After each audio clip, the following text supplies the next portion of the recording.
Good morning, all of you. Now, today I am going to teach in this chapter surface area and volume. The topic is cuboid. Cuboid means how could you find the volume of a cuboid or surface area of a cuboid.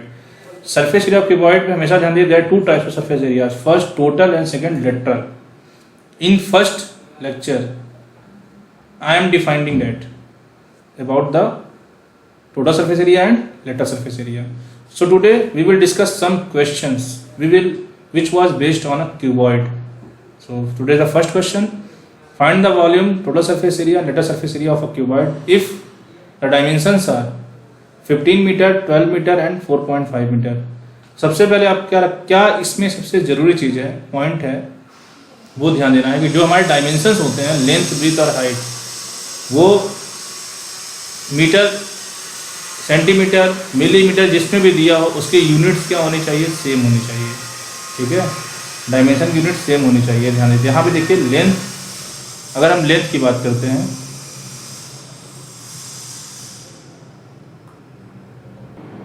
देख रहे हैं यहाँ पे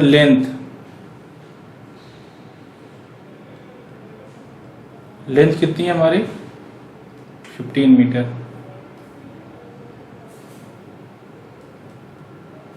breathe 12 metre and height कितनी है, 4.5 metre. सबसे पहले पूछा है वॉल्यूम ऑफ क्यूबॉइड. सबसे फर्स्ट जो प्रोसेस है, आपको इसका फॉर्मूला आना चाहिए. What is the volume of a cuboid. As you know that volume of cuboid is equal to L into B into H. 15 into 12 into 4.5. 15 into 12 180 into 4.5 90 81. ये क्या है आपका, मीटर क्यूब. ये हो हमारा वॉल्यूम ऑफ क्यूबॉइड. अब हम जिसकी बात करते हैं, इसकी total surface area. Total surface area को हम TS से कह सकते हैं. TS से ऑफ जो क्यूबॉइड है वो हो जाएगा 2 times of LB plus BH HL. 2 times of LB 15 into 12 into 4.5 and 4.5 into कितना, 15. इसको हमें सिंप्लीफाई करना है और कैलकुलेशन को बहुत पेशेंस के साथ करिएगा. 180 54.0 ये आया. हमें इसको क्या करना, ऐड करना. ऐड करने के लिए आप कॉपी के साइड पे ऐसे रफ का यूज करिएगा. जैसे 180 हुआ, ये 54 हुआ और ये कितना हुआ, 67.5. इसको हम ऐड कर रहे हैं.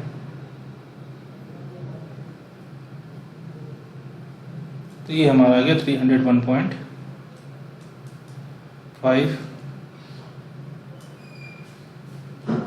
तो ये हमारा आ गया, इसका क्या आ गया, टोटल सरफेस एरिया.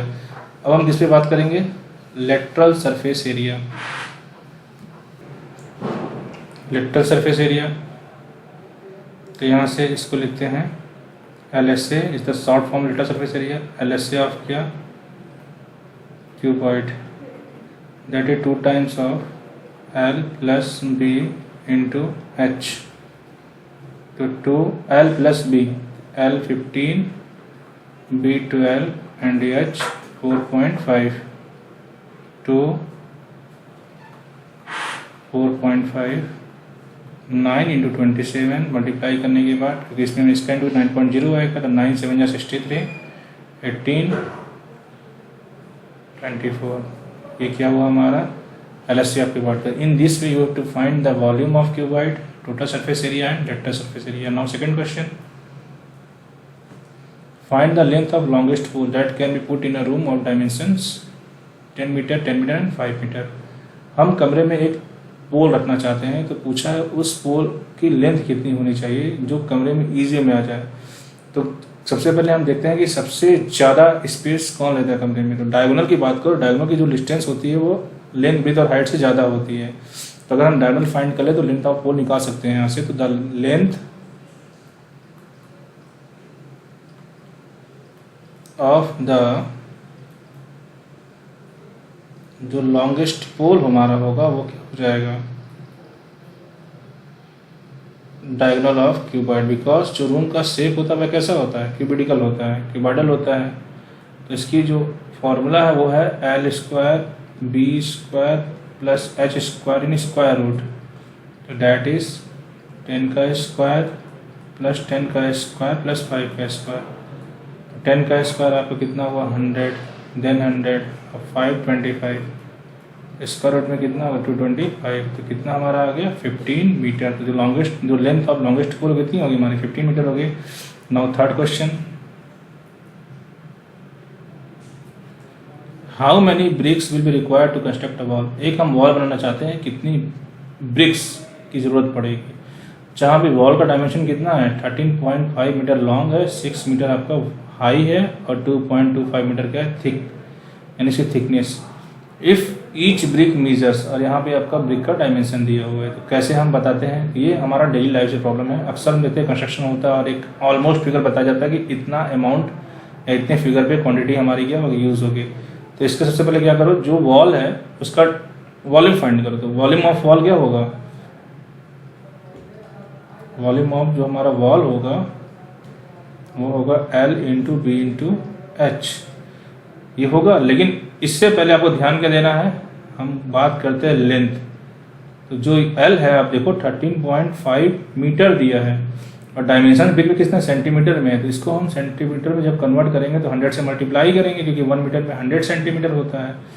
फिर हम बात करते हैं इसकी ब्रेथ, इसकी थिकनेस की। तो थिकनेस कितना है 22.5, ये ऑलरेडी सेंटीमीटर में दिया हुआ है, ठीक है। तो इसको हमें कन्वर्ट करने की जरूरत नहीं पड़ेगी, ये पहले से किस में है सेंटीमीटर में है। और जो इसकी हाइट है, ऊंचाई है, वो कितनी है 6 मीटर है। ये कितना हो जाएगा हमारा 600 सेंटीमीटर। ये हमने इसको कन्वर्ट किया। और कन्वर्ट करने के जब यहाँ पे इसको सब्स्टिट्यूट करेंगे तो 1350 इंटू 22.5 और इंटू कितना हो जाएगा 600। ये हमारा वॉल्यूम आ गया। इसको ऐसे ही छोड़ दो, मल्टीप्लाई नहीं करना। अब हम किसकी बात करते हैं, ब्रिक की बात करते हैं। तो यहाँ से वॉल्यूम ऑफ हम ईच ब्रिक है तो पहले हम एक ब्रिक का निकाल लें। तो कितना हो जाएगा, इसके लिए भी L into B into H, या इसको हम L dash B dash H dash मान लेते हैं। इसकी लेंथ L डैश है। तो 27 इंटू 12.5 इंटू कितना 9, और ये भी किस में आ गया सेंटीमीटर क्यूब में आ गया। अब यहाँ से लेट नंबर ऑफ जो हमारा ब्रिक्स है वो कितना है, हमने मान लिया n है।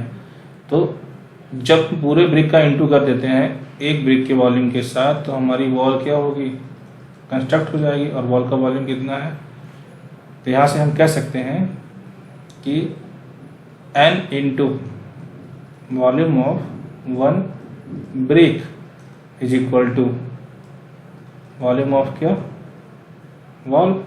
तो n into volume of 1 brick है, वॉल्यूम ऑफ वॉल हमारा कितना है 1350 इंटू 22.5 इंटू कितना 600। तो यहाँ से जो हमारा n की वैल्यू होगी वो कितनी हो जाएगी 1350 into 600 into 22.5 divide by 27 into 12.5 into 9, ये हो जाएगा। इसको हमें सिंप्लीफाई करना है। और जब इसको हम सिंप्लीफाई करेंगे तो सिंप्लीफाई करने के बाद कितना आएगा 50 इंटू 40 इंटू कितना 3। इसको सॉल्व करके कितना आ गया 6000। तो हम कह सकते हैं कि नंबर ऑफ ब्रिक्स कितना हमारा हुआ 6000। सिंपल सा एक कैलकुलेशन जो आपको कैलकुलेट करना है। अब इसके बाद हमने इसी बेसिस पे आपको कुछ क्वेश्चन दिए हैं करने के लिए। वो ये है find the volume total surface area lateral surface area of cuboid. तो प्रॉब्लम को सॉल्व करने से पहले बहुत पेशेंस के साथ कैलकुलेशन करिएगा, क्योंकि कैलकुलेशन मिस्टेक हो जाती है बच्चों से, किसी से भी हो जाती है, ह्यूमन एरर है ये, ठीक है। तो बहुत पेशेंस के साथ इसको सॉल्व करिएगा। So thank you everyone, good day.